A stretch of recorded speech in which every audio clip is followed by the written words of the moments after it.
Salam damai sejahtera para penonton. Dan hari ini kita bersama Pastor Carolus Sembiring OFM Kapusin. Beliau adalah Ketua Komisi Evangelisasi di Keuskupan Agung Medan.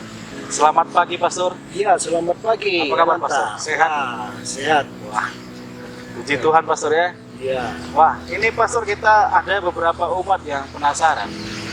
Boleh menjelaskan apa itu evangelisasi, Pastor? Iya. Jadi sebenarnya evangelisasi itu seringkali kita dengar. Mungkin perlu kita tahu dari mana asal kata evangelisasi ini, Ananda. Evangelisasi itu berasal dari bahasa Yunani, eu angelion. Nah, eu itu baik, angelion itu kabar. Jadi kabar baik. Injil itu sendiri sebenarnya isinya kabar baik. Jadi kabar baik yang berisikan tentang berita-berita keselamatan, berita-berita keselamatan yang dilakukan oleh Allah bagi manusia. Nah, jadi semula berita-berita kabar gembira ini belum langsung berkaitan dengan kitab suci. Masih tentang berita-berita kemenangan, tentang medan peperangan, tentang berita-berita yang mendatangkan sukacita besar bagi masyarakat.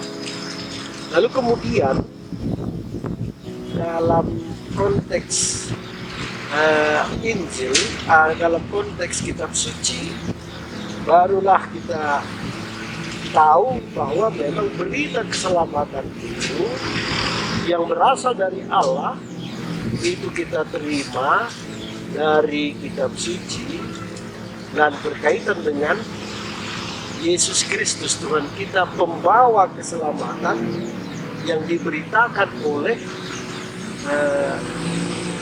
orang-orang umat terpilih pada zamannya, dan di mana dia merasakan kehadiran Allah dan di mana tindakan Allah yang menyelamatkan. Tindakan Allah yang menyelamatkan inilah sebenarnya kabar gembira, kabar baik, Injil. Kalau dalam bahasa karonya itu damai resmecua, pokoknya yang mendatangkan damai, sukacita, keselamatan yang dilakukan oleh Allah hidup manusia. Jadi evangelisasi itu artinya kabar baik. Jadi prosesnya, nah itulah disebut evangelisasi. Bagaimana mewartakan, menyebarkan, membagikan kabar baik, kabar keselamatan itu, itulah yang sebenarnya evangelisasi. Nah, kita bertanya juga nih, Pastor, mengapa masih relevan bahwa umat Katolik juga perlu evangelisasi dan bagaimana caranya gitu?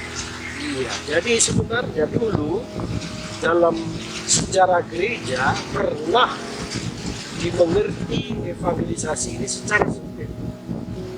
Mewartakan kabar baik, memperkenalkan Yesus bagi mereka yang belum mengenal Yesus Kristus.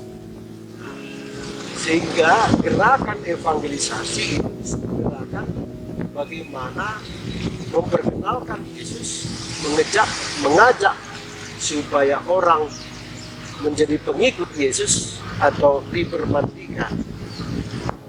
Singkat kata, mengkatolikkan, begitulah, mengkristenkan. Tapi sejak Konsili Vatikan kedua, apalagi sesudah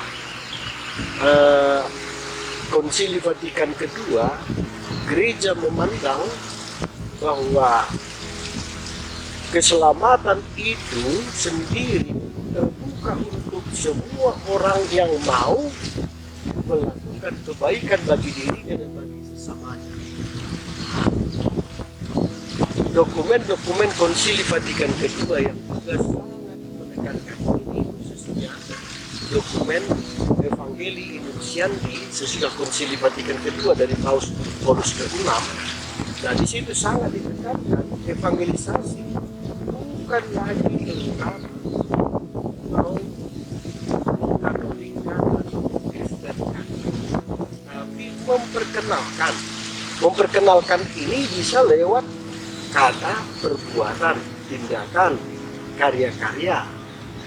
Nah, dalam dokumen Paus Paulus ke-6 sangat juga disebarkan supaya kita berevangelisasi itu menyebarkan kebaikan Allah itu dalam diri kita kepada orang lain dengan kesaksian itu. Dan itulah sebenarnya evangelisasi yang dalam artian lebih luas, tidak lagi dalam arti sempit. Jadi menjadi pengikut Yesus itu berarti terdorong dan terpanggil untuk menyebarkan kasih Allah, mendatangkan keselamatan bagi sesama. Pokoknya segala karya, segala perbuatan, segala tindakan yang mendatangkan keselamatan, kebaikan, mendatangkan perubahan dalam dirinya dan bagi sesamanya untuk kebaikannya, kesejahteraannya, dan keselamatannya. Dan itulah yang disebut evangelisasi dalam arti yang luas. Maka ini kita sudah dalam suasana Paskah. Maka selamat Paskah untuk kita semua.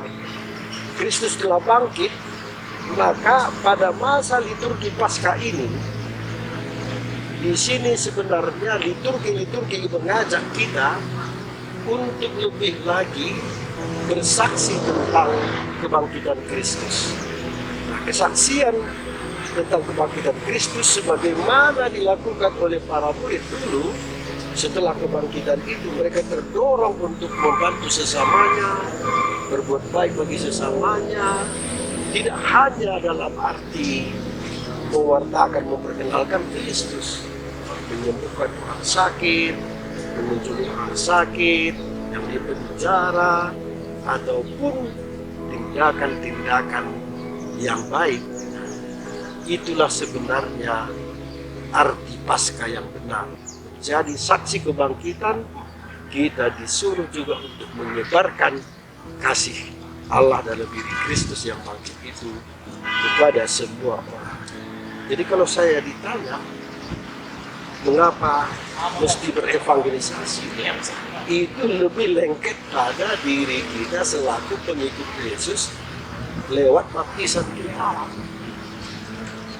lewat pengukuhan gerejani kita seperti saya imamat, lewat juga sakramen-sakramen lain seperti pernikahan, juga krisma. Kita diharapkan dan berkewajiban untuk berevangelisasi, untuk menyebarkan kasih Allah. Hanya tidak mesti lewat lisan, lewat tulisan, tetapi terutama inilah tekanan dari dokumen Paus Paulus ke-6 diteruskan lagi oleh Yohanes Paulus kedua, juga para uskup dengan Paus Fransiskus pun dengan Evangelium Gaudium sangat menganjurkan supaya kita bersukacita, dan sukacita kita ini hendaknya kita sebarkan kepada orang lain. Nah, jadi mengapa mesti berevangelisasi?